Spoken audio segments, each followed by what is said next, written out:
தண்ணி குடிக்கலாவா யாருன்னா தண்ணி வயிறு ஃபுல்லாக குடிச்சிடாது நடக்க முடியுதாப்பா கொஞ்சம் கொஞ்சம் நம்ம 50 ml 50 ml ஓ அளந்து வேறு கொடுவீங்களா படியை காலி பண்ணி தண்ணி காலி பண்ணுறதா சுலபமான வழி சொல்கிறீங்க ஆளுக்கு ஒரு 50 ml குடிச்சிங்கன்னா வெயிட் வேலையான மணி ஃபுல்லாகிடுச்சு மழை தண்ணி குடிச்சிக்கிறோம்ல அப்படியா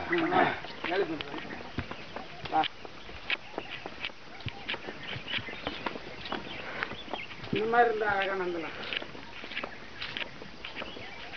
ஏன்னா புதிய கலப்பு வச்சுருவாங்க உனக்கு கட்ட மாதிரி பிடிச்சி வெளிப்படலையா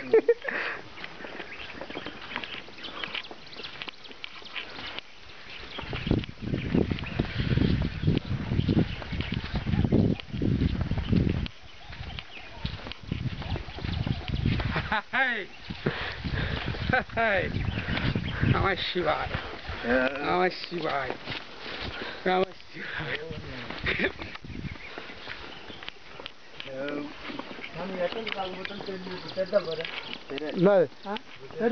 இப்போ எடுப்போம் ஸ்டில்லு